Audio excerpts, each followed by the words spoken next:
सुमिरन शिक्षा संवाद। आदरणीय श्रोता, यहाँहरू अहिले सुमिरन एफएम 100.9 मेगाहर्ज सुनिरहनु भएको छ। म प्रस्तुता नारद भण्डारी यहाँहरू समक्ष सुमिरन शिक्षा संवाद कार्यक्रम लिएर उपस्थित भइसकेको छु। आदरणीय श्रोता, हजुरहरूले यो कार्यक्रम हरेक सोमबार बेलुका 8 देखि 8:30 बजेसम्म र यसको पुनः प्रसारण हरेक बुधबार बिहान 8:30 देखि 9 बजेसम्म सुन्न सक्नुहुनेछ। हाम्रो एफएम हजुरहरूले हाम्रो पात्रो र नेपाली पात्रोबाट पनि हजुरहरूले सुन्न सक्नुहुनेछ र यो कार्यक्रम हामीले पोडकास्ट मार्फतबाट पनि प्रसारण गरिरहेका छौँ। युट्युब मार्फतबाट हजुरहरूले बुधबार बिहान 11 बजे हाम्रो यस कार्यक्रम हाम्रो आधिकारिक युट्युब च्यानल सुमिरन एफएममा हामीले प्रसारण गर्ने गरेका छौँ। हजुरहरूले हेर्न सक्नुहुनेछ, सुन्न सक्नुहुनेछ। आजको कार्यक्रम विशेष कार्यक्रम हुनेछ।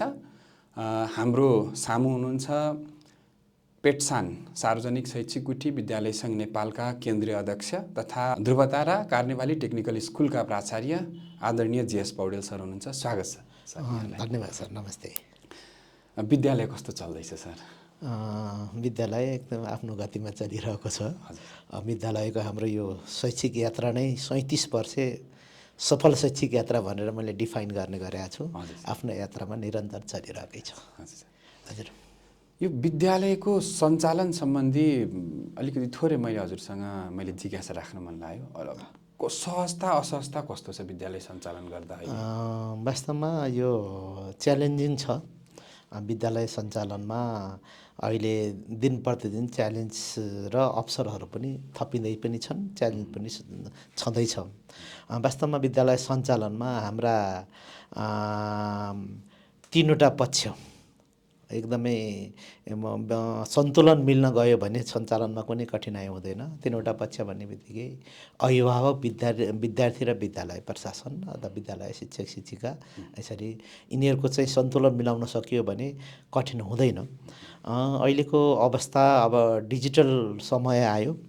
बालबालिकाहरू ट्रेडिसनल प्रक्रियालाई नरुचाउने भइसकेका छन्। विद्यार्थीको एउटा चाहना हामीले गर्न खोजेको अर्को बनिदियो भने यसलाई चाहिँ सिकाइलाई उनीहरूको जीवनसँग जोड्न कठिन हुँदो रहेछ। यिनै समस्याको फेरिबाट हामीले विद्यालय प्रशासन, विद्यालय सञ्चालकहरूले यो च्यालेन्ज बुझ्न र स्वीकार्न सक्यौँ भने सहजता पक्कै आउँछ नै। अभिभावकको तर्फबाट पनि केही भूमिका रहने, म आफै पनि शिक्षा क्षेत्रमा लागेको हिसाबले अभिभावकको तर्फबाटको भूमिकामा अहिलेको जुन बदलिदो परिवेश छ, यो परिवेशमा कतिको अनुकूलता प्रतिकूलता कस्तो होला सर हजुरको अनुभवबाट? मेरो अनुभवमा के छ भन्दा मैले जहिले पनि भन्ने गर्छु, अभिभावक भनेको पहिलो शिक्षक शिक्षिका हो, घर भनेको पहिलो पाठशाला हो। मैले डिफाइन गर्दा 3वटा पाठशाला छन् बालबालिकाको जीवनमा। पहिलो पाठशाला घर, पहिला शिक्षक गुरु अभिभावकहरू नै हुन्। दोस्रो पाठशाला सोसाइटी हो, हाम्रो नेबर भन्छौँ, छिमेकी, त्यहाँसँग गरिने व्यवहार, उनीहरूले त्यहाँबाट सिक्ने कुरा र त्यहाँका हाम्रा सोसियल त्यो छिमेकी पात्रहरू पनि दोस्रो पाठशाला भने। तेस्रो पाठशाला मैले विद्यालयलाई लिने गरेको छु। त्यसले गर्दा यहाँको प्रश्नलाई चाहिँ अभिभावकको भूमिका महत्त्वपूर्ण छ। अहिले अभिभावकहरू केही अभिभावकको सोच ट्रेडिसनलै छ। त्यो ट्रेडिसनल सोचबाट माथि उठ्न जरुरत छ। ट्रेडिसनल सोच कस्तो छ भन्दाखेरि, हामी निजी क्षेत्रका विद्यालय सञ्चालन गर्ने निजी विद्यालयहरू भनौँ, सञ्चालक भएको नाताले र बोर्डिङमा पठाएँ, हामीलाई बोर्डिङ भनेर डिफाइन गरिन्छ। बोर्डिङमा पठाएपछि हाम्रो जिम्मेवारी पुरा भयो भन्ने जुन ट्रेडिसनल संस्कार हो, अब यसलाई चाहिँ परिवर्तन, त्यो सोचलाई परिवर्तन गर्न जरुरत छ। त्यस कारणले अभिभावकले घरमा संस्कार दियो र आफ्नो बच्चा घरमा पास हुनु पर्यो। अहिले एनजीको जमाना आयो नि त। आफ्नो बच्चा घरमा एनजी आएको छैन भनेर उत्तर दिन खोजी गरेर पास बनाउन सक्यो भने अभिभावकको भूमिका महत्त्वपूर्ण भयो र हामी विद्यालयमा पनि त्यस्ता बालबालिकाहरूलाई चाहिँ सफल बनाउन सक्छौँ। उनीहरूलाई कहिल्यै पनि एनजीको अनुभवै गर्नु पर्दैन।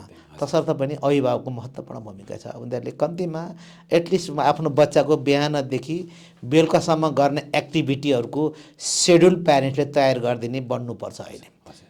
किन बच्चालाई त्यो गाइडलाइन्स यो बाटो हिँड्नुपर्छ है भनेर त देखाइदिए नि बच्चा हिँड्यो नि। बच्चालाई त हामी भगवान्का स्वरूप भन्छौँ होइन, भगवान्का स्वरूप नै हुन्। उनीहरूलाई हामीले जस्तो वातावरण दियौँ त्यस्तै बन्यो। त्यसो हुनाले अभिभावकले घरमा संस्कार दिनुपर्छ। हामी विद्यालयमा संस्कारयुक्त शिक्षा दिन्छौँ भनिरहँदा अभिभावकले घरमा संस्कार दियो कि दिएन भन्ने प्रश्न छ। त्यसो हुनाले अभिभावकको महत्त्वपूर्ण भूमिका छ। पहिलो पाठशाला, पहिलो गुरु, पहिलो शिक्षक अभिभावक नै हो। यो अहिलेको जुन शिक्षा क्षेत्रमा धेरै जसो सुनिरहेको विषय चाहिँ शिक्षक व्यवस्थापनको विषय धेरै एकदम पेचिलो विषय बन्दै आइरहेको छ। झन् त्यसमाथि पनि अहिले त ठुला स्कुलहरूमा पनि हामीले क वर्गको विद्यालय भनिरहँदाखेरि स्रोत साधन सुविधा सम्पन्न हुँदाहुँदै पनि शिक्षक व्यवस्थापन नभइरहेको स्थिति धेरै आइरहेको देखिन्छ। यो विषयमा हजुरलाई के लाग्छ? वास्तवमा अब शिक्षाको अभाव, शिक्षकहरूको अभाव खड्किँदै जाने अवस्था छ अहिले दिन प्रतिदिन। किन भन्दाखेरि अब शिक्षकहरूको व्यवस्थापनमा पहिलो कुरो त अब यो जुन किसिमको चाहिँ उनीहरूको एक्सपेक्टेसन जे छ शिक्षकहरूको, त्यो एक्सपेक्टेसन विद्यालयले परिपूर्ति गर्न सक्ने अवस्था छैन होइन। अनि अहिले विदेश पलायनका कुराहरू छन्। शिक्षकका साथीभाइहरू विदेशमा गएर गरिरहेका एक्टिभिटीहरूको तिनीहरूको जो दोहोरो संवादले शिक्षा हाम्रा शिक्षकहरू पनि विदेशी नै बाध्य भएका छन्। हामीले ट्रेन बनाउँछौँ अनि उहाँले चाहिँ एउटा एग्रिमेन्ट गरेर पेसामा संलग्न हुनुभएको छ। उहाँले पढाउँदै जाँदा फर्स्ट टर्म सिद्धिएर सेकेन्ड टर्मको पढाइ सुरु हुने दिनमा सर मेरो त भिसा झरो भन्ने रोग अहिले तमाम विद्यालयमा छ। यहाँले क वर्गको, ख वर्गको, ग वर्गको सबै विद्यालयको रोग हो यो। त्यसले गर्दा मान्छेको इच्छा, आकाङ्क्षा, चाहना, उहाँलाई पैसा कति चाहिने भन्ने कुराले पनि म्याटर गर्दैन जस्तो लाग्यो। वातावरण के छ त होइन, सिनारियो कसरी चलिरहेको छ, यसले गर्दाखेरि चाहिँ राम्रो सुविधा दिएर राखेका विद्यालयमा पनि शिक्षकको समस्या छ। हामीले जुन मध्यमवर्गीय जुन हामी ख वर्गको विद्यालय सञ्चालन गरिरहेका छौँ, हामीलाई पनि त्यही समस्या छ। किन भन्दा त्यो उहाँहरूले त्यो जुन किसिमको उसले जीवनको एउटा खाका बनाएको छ, त्यो जीवन कस्तो बनाउन चाहेको छ त्यो उसले यहाँबाट प्राप्त हुँदैन भन्ने बित्तिकै बाहिर हिँडिहाल्छ। समस्या हो सर। तैपनि हामी विभिन्न सेवा सुविधा दिएर उसको पेसागत सुरक्षण भन्छ नि, अब त्यो सुरक्षाको ग्यारेन्टी विद्यालयले गराउन सक्यो भने केही हदसम्म यो समस्या समाधान हुन्छ। सर लामो समयदेखि शिक्षा क्षेत्रमा हुनुहुन्छ। हजुर। साङ्गठनिक रूपमा पनि पेटसान जस्तो एउटा सार्वजनिक शैक्षिक गुठीको संस्था त्यसको अध्यक्षता गरिरहनु भएको छ, एउटा अभिभावकत्व ग्रहण गरिरहनु भएको छ। हजुर। यो पेटसान भन्ने संस्था नयाँ पनि हुनसक्छ हाम्रो दर्शक श्रोताहरूलाई। हजुर। पेटसान के हो खास र यो किन यसको सुरुवात भयो, यसले के गरिरहेको छ थोरै त्यसमा प्रकाश पार्नु। धन्यवाद सर। सरले जुन महत्त्वपूर्ण कुरा र मलाई बोलाउँदा पनि पेटसानको प्रतिनिधित्व भनेर बोलाइरहनु भएको हुनाले अवश्य पनि हाम्रा आदरणीय श्रोतागणहरूलाई यसको जानकारी दिनु हाम्रो दायित्व पनि हो नै। पेटसान भनेको मुलुकभर सार्वजनिक शैक्षिक गुठीद्वारा सञ्चालित विद्यालयहरूको एउटा साझा सङ्गठन हो। यो भनेको के हो भन्ने पनि हुनसक्छ। नेपालमा जम्मा 2 किसिमका विद्यालयहरू छन्, एउटा सामुदायिक विद्यालय, अर्को संस्थागत विद्यालय। अब सामुदायिक विद्यालय पूर्ण रूपमा चाहिँ सरकारी अनुदानबाट चलेका सरकारी विद्यालय भएर चिनिन्छन् भने संस्थागत विद्यालय फेरि 2 किसिमका छन्। एउटा कम्पनीबाट नाफा कमाउने उद्देश्यले खोलेका विद्यालय भने अर्को चाहिँ सेवाको उद्देश्यले खोलेका विद्यालय। नाफाकाबाट चल्ने विद्यालय हामीले चाहिँ यो उनीहरूको सङ्गठन प्याप्सन भन्ने छ भने प्याप्सन एन्ड प्याप्सन भनेर चलिरहेका छन् भने हाम्रो सेवामूलक ढङ्गले चलेका संस्थागत विद्यालयहरूको यो साझा सङ्गठन त्यो विद्यालयको वृद्धि विकासको निमित्त त्यहाँका शिक्षक शिक्षिका र कर्मचारीको पेसागत संरक्षणको निमित्त, हक हितको निमित्त र त्यहाँ अध्ययनरत बालबालिकाको गुणस्तरीय शिक्षा, जीवनोपयोगी शिक्षा प्रदान गर्ने को निमित्त एउटा योजना बनाउने र अभिभावकहरूलाई न्यूनतम शुल्कमा अधिकतम एउटा गुणस्तरीय शिक्षा जीवनोपयोगी शिक्षा दिन सक्ने विद्यालयहरूको एउटा छाता सङ्गठन हो।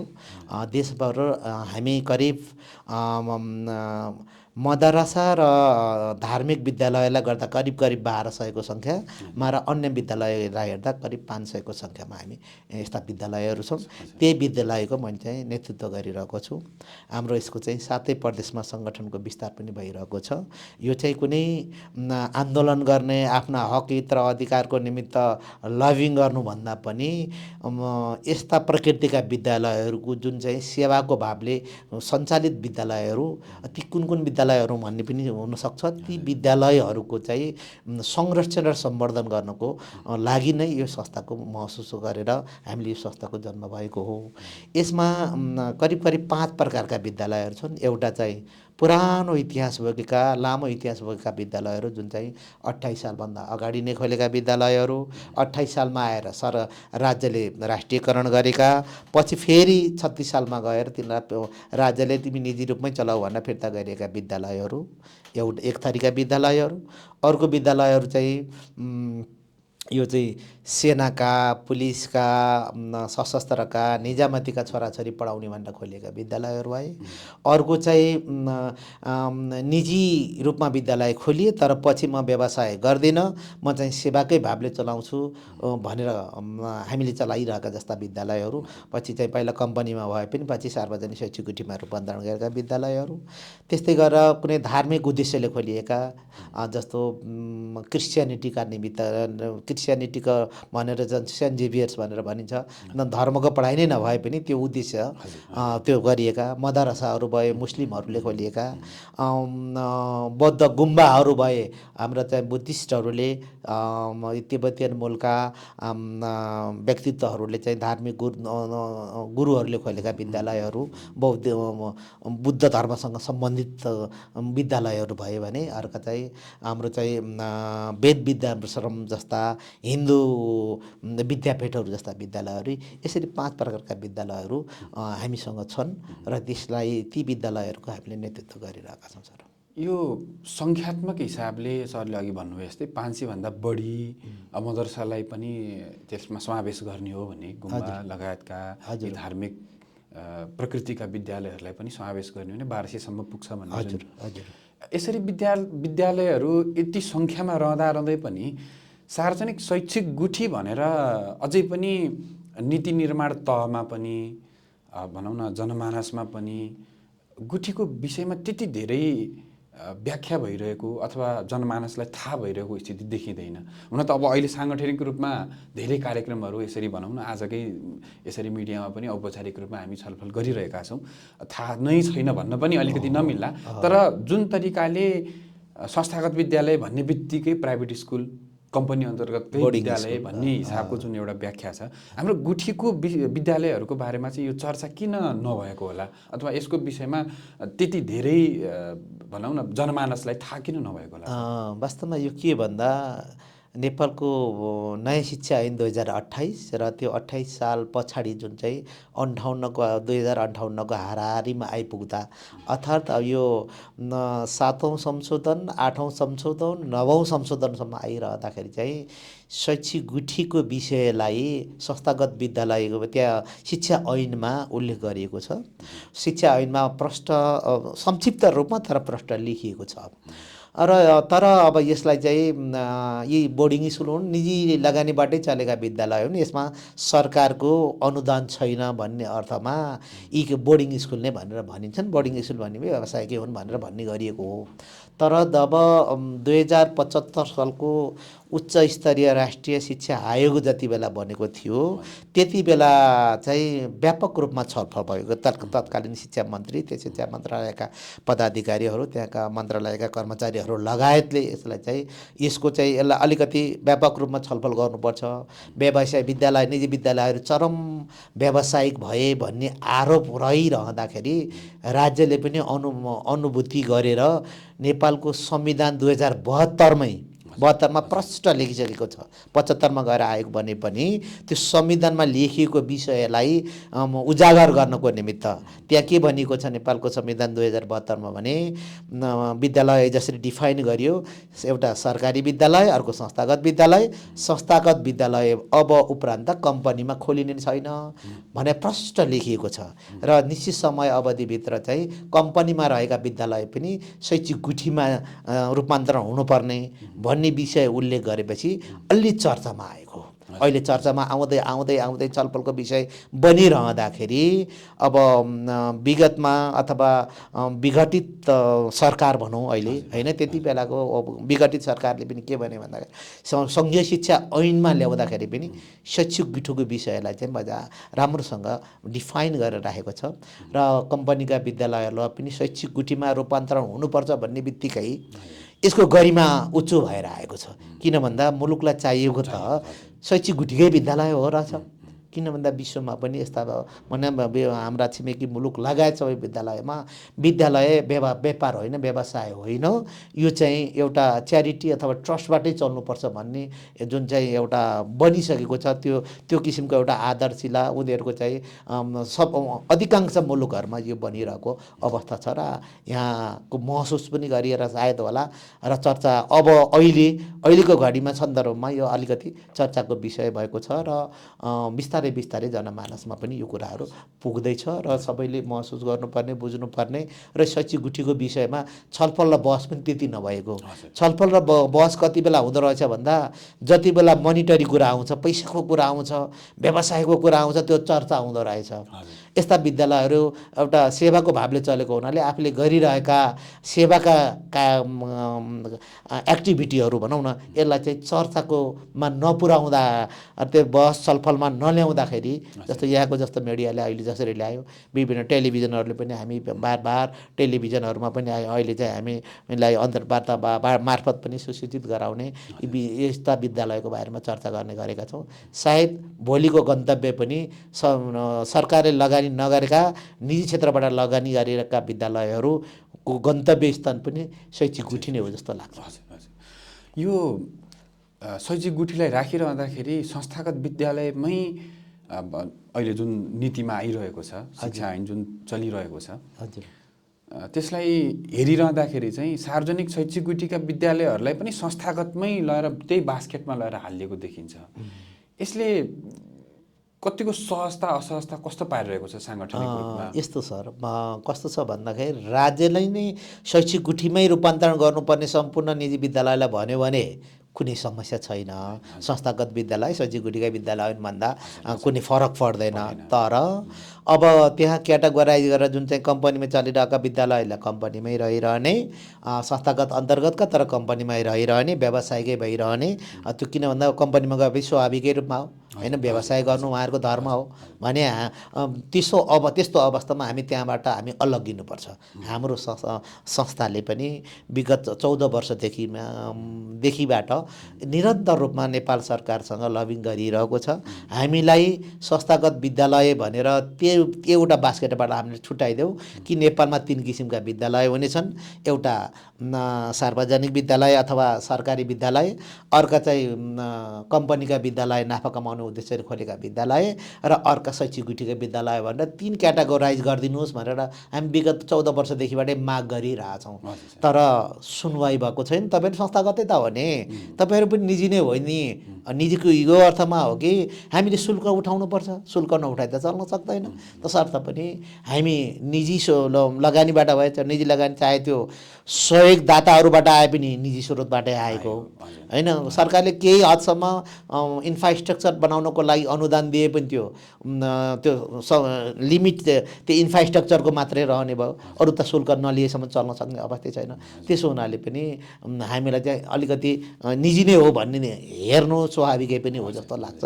तसर्थ हामीलाई चाहिँ अलगाइयो भने यदि यही सिस्टम रहने हो अथवा सङ्घीय शिक्षा ऐन 2028 साललाई प्रतिस्थापन गर्नको लागि सङ्घीय शिक्षा ऐन नआउने हो भने हामीलाई अलग्गै राख्नुपर्छ भन्ने माग हो। तर अब अहिले नयाँ निर्वाचित सरकार आउँदैछ, सायद अब पहिलाको जस्तो लामो कोर्स नलेला सङ्घीय शिक्षा ऐन आउँदा पनि हामीले पनि तपाईँहरू जस्तै मिडियाबाट हामीले चाहिँ सम्बन्धित पक्षसँग हामी पुर्याउनु जरुरत छ कि अब यो क्लियर हुनु पर्यो, राज्य क्लियर हुनु पर्यो क्या। व्यवसाय गर्न दिने हो कि सेवामा रूपान्तरण गर्ने हो। व्यवसायमा गर्ने भनेर एजिटी छोडिदिने हो भने कम्पनीका विद्यालयलाई निजी विद्यालय बनियोस् र शैक्षिक विद्यालय शैक्षिक भनेर चाहिँ 3वटा विद्यालय हुनेछन् भनेर नेपालको संविधानलाई पनि चेन्ज गर्नुपर्ने देखिन्छ। होइन भने यही अवस्थामा रहँदाखेरि हाम्रा जस्ता विद्यालयहरू जुन चाहिँ राज्य हामीले कमाइएको सम्पत्ति, सार्वजनिक सम्पत्ति अरबौँको सम्पत्ति छ, त्यो राज्यको सम्पत्ति हो। त्यो राज्यको सम्पत्तिको अभिभावकता राज्यले नै लिनुपर्ने हुन्छ। तसर्थ पनि यसलाई छुट्टै बुँदामा राखिनुपर्छ भन्ने हाम्रो भनाइ हो र हामीले हरेक मञ्चमा हरेक फोरममा यी कुराहरू राख्दै आइरहेका छौँ। सार्वजनिक शैक्षिक गुठीका विद्यालयहरू अब नाफा नकमाउने उद्देश्यले खोलिएका हुन् भनेर भनिन्छ, त्यही अनुसारले चलेको पनि भन्ने हजुरले पनि त्यसलाई व्याख्या गर्नुभयो। यसो भइरहँदाखेरि विद्यालयबाट लिएको शुल्कले विद्यालयको विकास, शिक्षक व्यवस्थापन लगायतका विषयहरू सहज तरिकाले भएको छ त सर? कठिन छ, कठिन छ। केही विद्यालयलाई सहज पनि होला। यो कठिन छ, कुन अर्थमा कठिन छ भन्दा सेवाको भावले चल्छु भन्ने बित्तिकै शुल्क स्वाभाविकै रूपमा न्यून शुल्क लिनुपर्छ। के हो त सेवा भन्ने डिफाइन त आउनु पऱ्यो नि त। फलानु बोर्डिङ स्कुल र तपाईँको फरक के हो त भनेर अभिभावकले सोधिरहँदा मैले के भन्ने गरेको छु भने अब अभिभावकलाई त्यो अभिभावकको ट्रेन के छ भन्दाखेरि शुल्क बढी लिएपछि त्यो स्कुल राम्रो हो भन्ने ट्रेन छ। त्यसो हुनाले मैले कसरी डिफाइन गर्ने गरेको छु हिजो आज भने निजी विद्यालयका जुन महँगा शुल्क लिने विद्यालयका आफ्ना भवन छैन, स्कुलको नाममा भवन छैनन् भनेर चित्त बुझाउने गरे। आज हाम्रा सार्वजनिक शैक्षिक गुठीका विद्यालयका आफ्ना भवन छन् भने आफ्ना भवन भइसके पछाडि घर भाडा तिर्नु परेन, त्यही घर भाडा तिर्न नपरेको हुनाले हामी सस्तोमा पढाएका छौँ भनेर डिफाइन गरे। त्यसो गर्दा हो रहेछ भन्छ। होइन भने हामीले लिने शुल्क सस्तो देखेर त्यो अभिभावकले के भन्छ, यति शुल्क कम लिएर तपाईँले राम्रो शिक्षा दिन सक्नुहुन्छ र भन्ने प्रश्न तत्कालै गरिहाल्दो रहेछ। यो भनेको यथार्थमा पनि हो जस्तै लाग्छ क्या। व्यवसायी स्कुलले नाफा कमाउने उसको धर्म हो, हाम्रा विद्यालयको सेवा दिने हाम्रो धर्म हो। त्यसले गर्दा कठिन छ, शुल्क व्यवस्थापनमा कठिन छ। त्यसो हुनाले मैले के भन्ने गरेको छु भन्दा मैले हिजो अस्ति मात्र एउटा लेख्न लागिरहेको थिएँ। त्यो के भन्दाखेरि नेपालको संविधानमा लेखिएको कुरा आधारभूत तहसम्मको शिक्षा अनिवार्य तथा निःशुल्क भनिएको र संविधानमा लेखिएको छ। त्यो कसले पुरा गरेको रहेछ भन्दा सामुदायिक विद्यालयले पनि पुरा गरेको छैन। भन्नको कुरा के हो भन्दाखेरि सरकारी स्कुलले पनि शुल्क लिइरहेको छ। किनभने त्यो शुल्क नलिएसम्म उहाँहरूका सरकारले तलब दिन मात्रै दिने, अन्य सेवा सुविधाका विद्यालयमा विकास गर्नको लागि अभिभावकबाट शुल्क उठाइरहेको छ। तर असल अभ्यास सार्वजनिक शैक्षिक गुठीमा के रहेछ भन्दाखेरि चाहिँ गुम्बाका स्कुल सार्वजनिक शैक्षिक गुठीका विद्यालय उहाँले 1 पैसा पनि लिनुहुन्न। उहाँले छुट्टै च्यारिटी वा कतैबाट डोनेसन जम्मा गर्नुहुन्छ भनेपछि चाहिँ आधारभूत तहसम्म होइन माध्यमिक तहसम्म पनि निःशुल्क तथा अनिवार्य शिक्षा दिइरहनु भएर छ नि त। भने असल अभ्यास त सार्वजनिक शैक्षिक गुठीभित्र रहेछ, जुन कुरा नेपाल सरकारले सकिरहेको छैन। यस्तै गरेर मदरसाहरू 1 पैसा लिनुहुन्न, उहाँले दान दत्तव्यबाट कलेक्सन गरेर पढाउनुहुन्छ। ती विद्यालय कसले चलाएका हुन्? सार्वजनिक शैक्षिक गुठीले। असल अभ्यास कहाँ रहेछ? संविधानलाई कसले पूर्ण पालना गरेर भन्दा यस्तै सार्वजनिक शैक्षिक गुठीका केही इक्जाम्पल रहेछन्। तसर्थ हामी अरू तमाम मैले जुन सङ्ख्यामा भने ती विद्यालयहरू पनि तयार अवस्थामा छन् कि संविधानमा लेखिएका मुद्दालाई अक्षरशः पालना गर्न निःशुल्क तथा अनिवार्य शिक्षा दिन तयार छन्। तर पैसा त कहीँबाट त आउनु पर्यो, कि डोनेसनबाट आउनु पर्यो। जसरी गुम्बा र मदरसामा जम्मा हुने पैसाबाट जुन असल अभ्यास त्यहाँबाट भइरहेछ, कि सरकारले भाउचर दिनु पर्यो। जसरी भाउचर सिस्टमको मैले अहिले हरेक ठाउँमा र आफ्ना लेखमा पनि त्यो लेख्ने गरेको छु। भाउचर सिस्टम दियो भने एउटा सामुदायिक विद्यालयमा पढ्ने बालबालिकालाई राज्यले जति लगानी गरेको छ त्यो हिसाब गरेर सार्वजनिक शैक्षिक गुठीमा पढ्ने बालबालिकाको टाउको गनेर भाउचरले हामीलाई अनुदान दिन्छ भने संविधानलाई हामी अक्षरश पालना गर्छौँ अथवा आधारभूत तहसम्म अनिवार्य तथा निःशुल्क र माध्यमिक तहमा निःशुल्क शिक्षा हामी दिन तयार छौँ भनेपछि यस्तो कुराको बहस किन हुँदैन? यो हुनुपर्छ भाउचर सिस्टम भन्ने मैले चाहिँ अलिकति अहिले चाहिँ यसरी कुरा गरिरहेको छु। अहिले चाहिँ नेपाल सरकारले पनि नसकेको काम हाम्रा केही विद्यालयले सकिरहेछन्, अनिवार्य तथा निःशुल्क शिक्षा दिइरहेछन्। जुन कुरा मैले इक्जाम्पल दिएँ, मदरसा, गुरुकुल, केही वेद विद्याश्रम यिनीहरूले दिइरहेका छन्। नीतिगत रूपमा व्यापक सुधारको आवश्यकता जस्तो देखिन्छ। एकदमै। अब संविधानमा त्यसरी निःशुल्क शिक्षा दिनुपर्छ भनेर उल्लेख छ। 8 कक्षासम्म निःशुल्क छ, माविसम्म अनिवार्य भनेर भनिएको छ। अब यसरी भनिरहँदाखेरि पनि अघि सरले भन्नुभयो जस्तै कति सामुदायिक विद्यालयमा पनि शुल्क लिइरहेको अवस्था पनि छ फेरि। अब यो नीतिगत रूपमा यसलाई समाधान गर्दाखेरि चाहिँ पेट्सानले कसरी लबिङ गरिरहेछ अथवा के बुझाउन लबिङ? यस्तो छ, के छ भन्दा पेट्सानले मन्त्रालयसँग र हरेक पटकका निर्वाचित अथवा के अरे भन्दा नियुक्ति भएका शिक्षा मन्त्रीसँग हामी लबिङ गरेका छौँ हरेक पटकका। तर उहाँहरूको नि बाध्यता होला, उहाँहरू पनि झसङ्ग पर्नुहुन्छ। शैक्षिक गुठीका स्कुल पनि छन् र भन्नुहुन्छ। मन्त्रालय हाम्रा शिक्षा विभाग पालिका हामी 753वटा पालिकामा अधिकांश कति पालिकामा हामी पुग्यौँ पनि होला।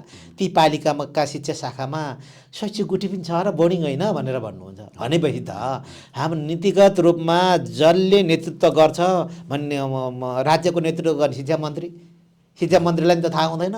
अनि शिक्षा मन्त्रीलाई थाहा नभए कर्मचारीलाई थाहा हुँदैन। कर्मचारी नीतिगत रूपमा कर्मचारीका उहाँ लेखिएको छ, ऐनमा लेखिएका कुरा पनि उहाँहरूले व्यवहारमा ल्याउनुहुन्न। तसर्थ हामी अहिले हरेक ठाउँमा यो आफ्नो पहिचानको खोजी गर्दैछौँ। यो विषयमा लबिङ पनि गरिरहेका छौँ। सायद अब जुन अहिले चाहिँ एउटा डिजिटल युग, डिजिटल सरकार भन्ने कुराहरू आइरहेको छ। यी कुराहरूलाई युथहरू आइरहेको छन्। युथहरूले अब लिङ्गरिङ हिजोको ट्रेन्डलाई तोड्नु जुन बाटोतिर उन्मुख हुनुभयो भने हामी त्यहाँ पनि यी मुद्दाहरू लिएर जान्छौँ। किन त्यो अपरिहार्य छ क्या। किन भन्दा संविधानै चेन्ज गर्नु पर्यो। अब हिजोको जस्तो टाल्टुले ऐन र कानुनमा संविधानमा एउटा चिज लेखिने व्यवहारमा अर्को गर्यो भने नयाँ जोस जाँगर सहितको सरकार आयो भनेर नागरिकले अनुभूति कसरी गर्लान् र? तसर्थ हामीले होपफुल छौँ, आशावादी छौँ। संविधानलाई अक्षरशः पालना गर्नुपर्छ, नभए व्यापारै गर भनेर छोडिदिनुपर्छ। हामीलाई पनि कम्पनीमा रूपान्तरण गर्नको निमित्त खुला रूपमा दिनुपर्ने हुन्छ। अनि प्रतिस्पर्धा हो, जसले जित्छ, जसले प्रतिस्पर्धामा लड्न सक्छ उसले नाफा कमाउँछ, नभए मर्छ। यसको त विकल्पै छैन। तर अब त्यसरी नेगेटिभबाट जानु हुँदैन। हामीले चाहिँ शिक्षामा एउटा नीतिगत सिस्टमलाई परिमार्जन गर्नु जरुरत छ। संविधानलाई का आधारमा अब शिक्षाका ऐनहरू आउनुपर्छ अथवा विधेयकहरू आउनुपर्छ। शिक्षा नियमावली बन्नुपर्छ। सङ्घीय शिक्षा ऐन त्यही अनुसारको आउनुपर्छ र प्रादेशिक र पालिका अन्तर्गतका शिक्षा कार्यविधिहरू त्यही अनुसार आउनुपर्छ भन्ने हामीलाई त्यो लाग्छ। र अहिले अब त्यो मात्रै नभइकन नीतिगत कुरा प्रष्ट भइसकेपछि मात्रै अनि प्रणालीका कुरा आउँदा छन्। एकाडेमी जुन सिकाइका सिस्टमहरू छन्, सिकाइमा परिवर्तन आउनुपर्छ जस्तो लाग्छ। हिजो अब बच्चाले घोक्ने होइन, प्रश्न गर्ने बालबालिका बनाउनु जरुरत छ। उत्तर दिने बालबालिकाको अब आवश्यक छैन जस्तो लाग्छ। हामीले बनाउने बालबालिका उत्तर दिने होइन, अब प्रश्न गर्ने बालबालिका बनाउने शिक्षा दिनुपर्छ। त्यो भनेको प्राविधिक र सिपसँग जोड्ने शिक्षा आवश्यक छ। सिप भरिएको बालबालिका बनाएर हामीले विद्यालयबाट बाहिर बजारमा पठाउन सक्नुपर्छ भन्ने लाग्छ मलाई। यो 3 तहको जुन सरकार बनिसकेको जुन राज्य पुनर्संरचना भइरहँदाखेरि अब यो माविसम्मको शिक्षा अहिले स्थानीय निकायलाई दिइरहेको अवस्था छ। यसमा पनि विभिन्न प्रकारका बहसहरू छिडि नै रहेको अवस्था छ। हामी सार्वजनिक शैक्षिक गुठी अन्तर्गतका विद्यालयको आधारमा भनिरहँदाखेरि यो स्थानीय निकायले कुन प्रकारको भूमिका निर्वाह गरिरहेको छ, यसमा हाम्रो धारणा के होला सर? यस्तो छ, कस्तो छ भन्दा एउटा अब अगाडि जति बेला संविधानकै कुरा गरौँ न त, संविधानमै उल्लेख गरेर आएको त हो नि। नेपालको संविधान 2072मै प्रष्ट लेखिएको छ। अब उपरान्त आधारभूत खेसारी माध्यमिक तहसम्मको शिक्षा अथवा इसिडीदेखि माध्यमिक कक्षा 12सम्मको शिक्षा पालिकाले सञ्चालन गरिन्छ। जुन पालिकामा त्यहाँको नागरिकलाई कस्तो शिक्षा चाहिन्छ त्यही पालिकाले त्यो एउटा कार्यविधि अथवा त्यहाँ बनाएर सङ्घीय शिक्षा ऐनलाई पनि र अथवा राष्ट्रिय शिक्षाको राष्ट्रिय उद्देश्यलाई पुरा हुने गरी पालिकाको आवश्यकता अनुसारको मोडलमा जानुपर्छ भनेर चाहिँ भनिएर पवित्र उद्देश्यले राखिएको हो जस्तो लाग्छ। तर त्यसलाई स्वार्थ समूहहरूले खेलाए। कसैलाई हामी सङ्घीयमा बस्न चाहँदै के अरे पालिकामा बस्न चाहँदैनौँ, हामीलाई सङ्घले नै हेर्नुपर्छ भन्यो। किनभने स्वार्थ समूह भनेपछि म अरूतिर छुँदिनँ, मैले हरेकका स्वार्थ हुन्छन्। सामुदायिक विद्यालयका आफ्नै स्वार्थ हुन्छन्, त्यहाँ कार्यरत गर्ने शिक्षक शिक्षिकाका आफ्नै स्वार्थ हुन्छन्, निजी विद्यालयका आफ्नै स्वार्थ हुन्छन्, हामी जस्ता शैक्षिक गुटीका विद्यालयका नै आफ्ना स्वार्थ छन् नि। ती सबै स्वार्थहरू राज्यसँग सम्बन्धित हुनुपर्छ, समाजसँग सम्बन्धित हुनुपर्छ, अभिभावकसँग सम्बन्धित हुनुपर्छ, बालबालिकासँग सम्बन्धित हुनुपर्छ जस्तो लाग्छ मेरो विचारमा।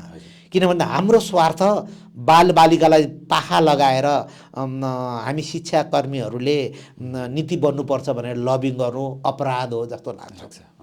म शिक्षक भए मेरो निजी स्वार्थको लागि मैले चाहिँ मेरो बालबालिकालाई दाउमा राखेर उनीहरूलाई एका पाखा राखेर अनि पोलिसी माग गरेर सडकमा उत्रिए भने त्यो अपराध हो भन्ने मेरो धारणा हो, मेरो निजी विचार हो। तसर्थ यी जुन पालिकाले ठिक छ संविधानमा उल्लेख भयो, अब कसरी पालिकाले लिने त?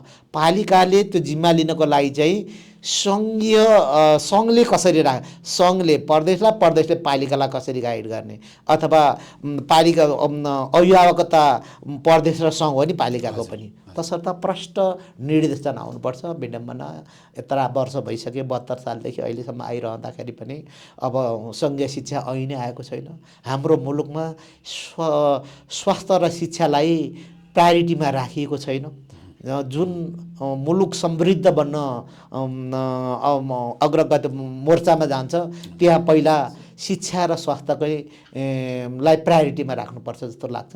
सायद अब समयको माग पनि हो। अब यसलाई ढिला गरियो भने हामी धेरै पछि पर्नेछौँ।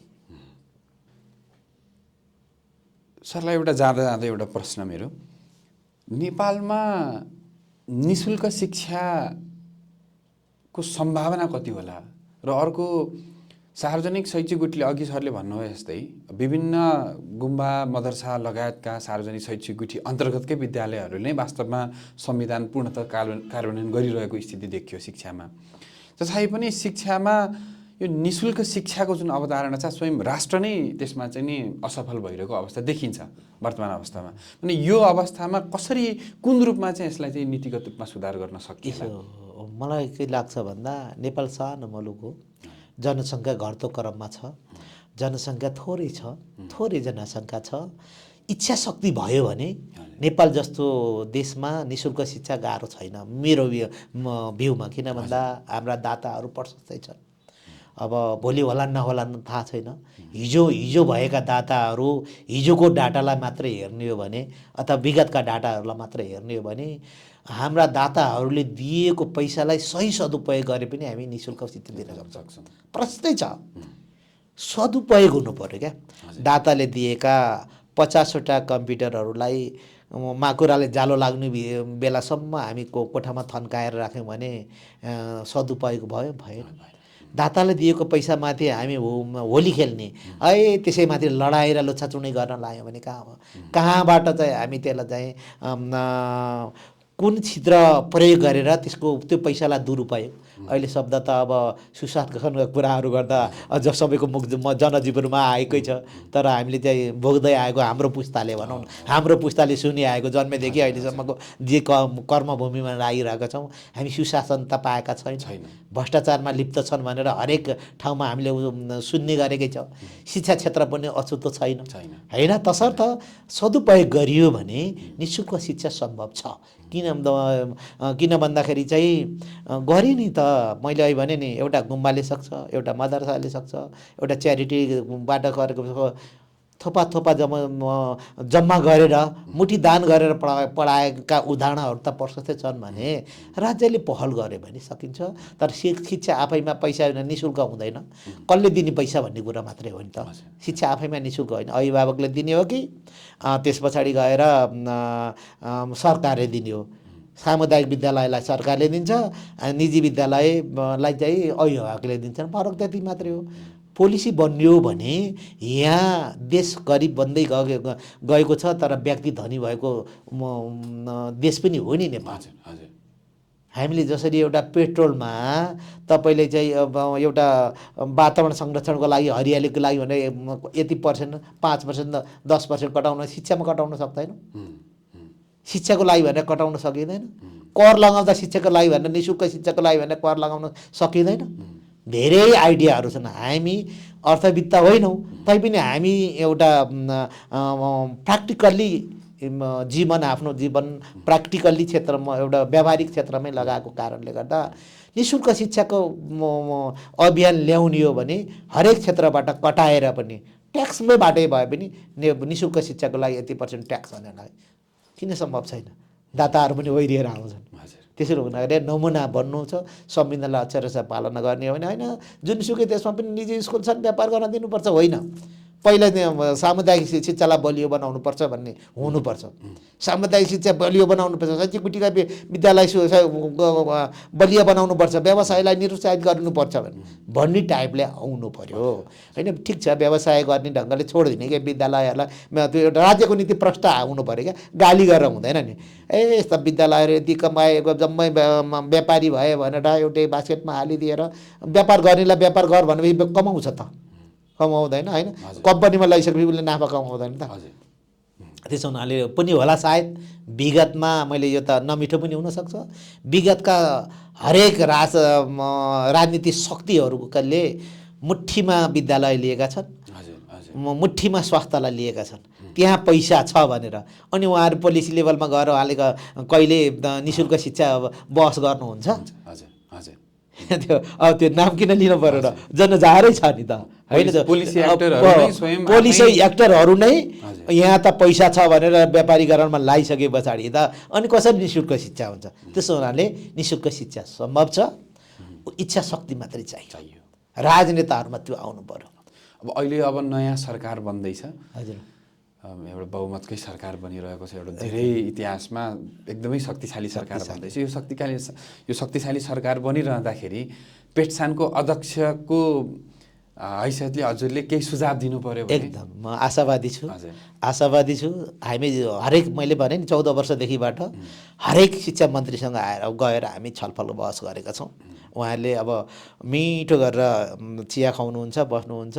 अब तपाईँहरूको के कुरा ल्याउनुहोस् भनेर राखिदिनुहुन्छ पछि त्यसलाई चाहिँ कहीँ पनि सम्बोधन हुँदैन केही शिक्षा मन्त्रीहरूले एकदमै हाम्रा कुरालाई लिएर गएका नामै लिँदा पनि अप्ठ्यारो नपर्ने पनि हुनुहुन्छ त्यति बेला एउटा विद्या भट्टराईले निकै उत्साहित ढङ्गले हाम्रा कुराहरू सुन्नुभएको थियो राख्नुभएको थियो त्यस पछाडि शिशिर खनाल जुन अहिले पनि निर्वाचित भएर आउनुहुन्छ उहाँले पनि एकदमै यो विषयलाई चाहिँ एकदम जायज कुरा लिएर आउनुभयो भनेर बोलाएरै हामीलाई मन्त्रालयमा बोलाएर पनि कुराकानी भएको थियो अनि अर्को एकजना मन्त्री महिला सुमना श्रेष्ठले त खोजी बोलाउनु भयो भिजन भएका त्यति पनि मन्त्रीहरू थिए तर उहाँहरूको अब भनौँ न बल पुगेन तागत पुगेन र अहिलेको शक्तिशाली सरकार युथको एउटा युथहरूको पनि बढी बाहुल्य भएको र देश र विदेश चिनिएका व्यक्तित्वहरू हुनुहुन्छ जस्तो मेरो स्टडीमा उहाँहरूलाई हेर्दाखेरि चाहिँ उहाँहरू तमाम व्यक्तित्वहरू चाहिँ एउटा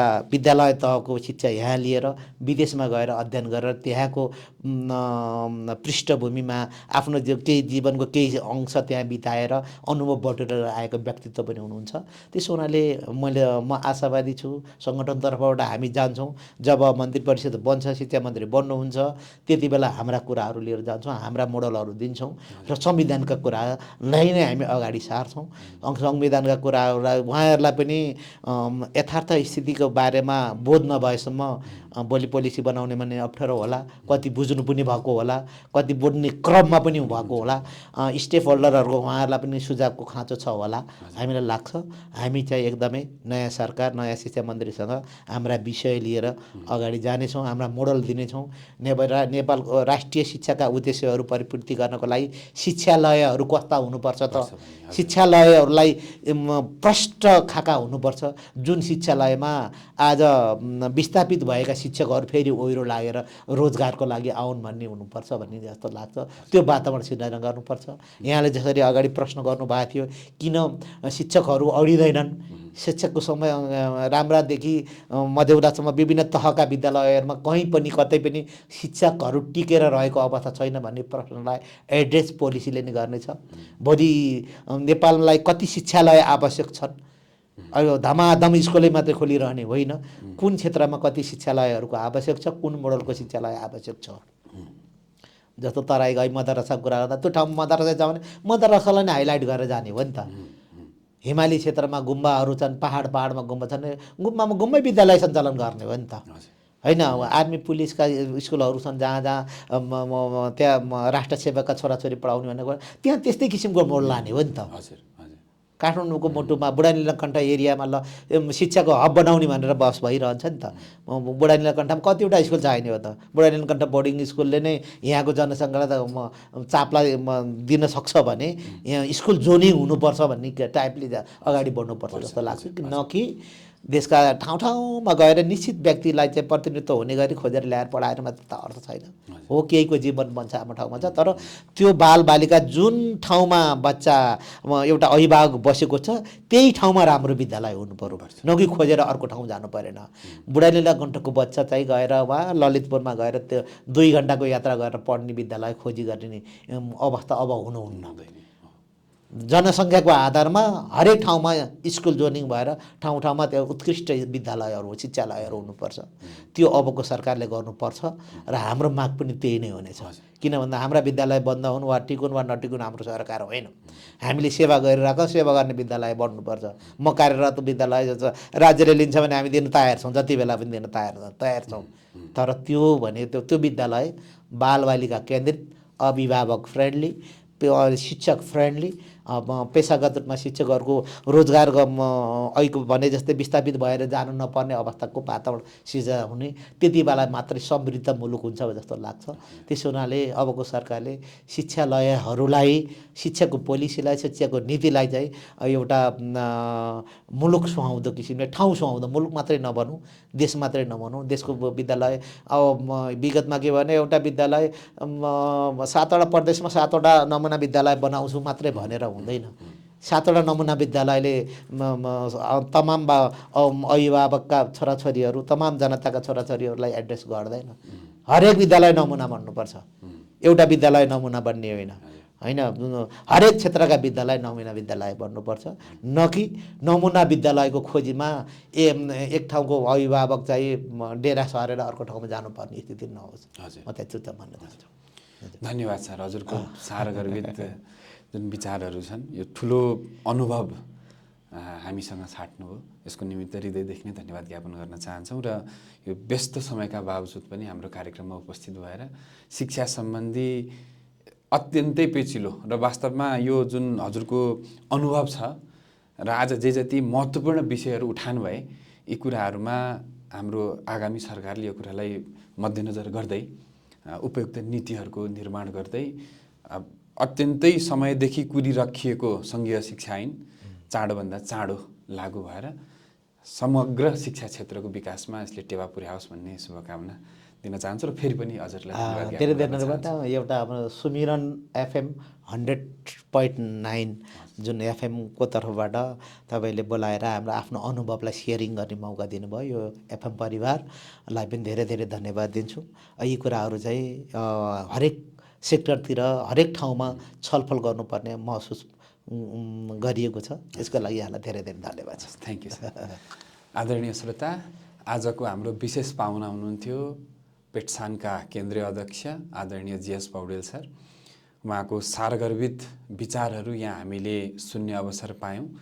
कति कुरा नीतिगत रूपमा एउटा भिजन, शिक्षा, निशुल्क शिक्षा लगायतको विद्यालय कस्तो हुनुपर्छ भन्ने एउटा मोडलसहितको विचारहरू यहाँ, अत्यन्तै महत्त्वपूर्ण विचारहरू यहाँ राख्नुभयो।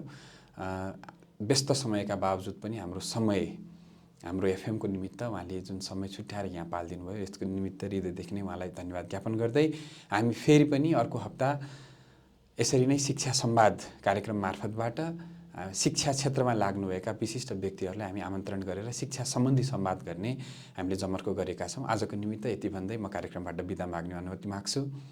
नमस्ते।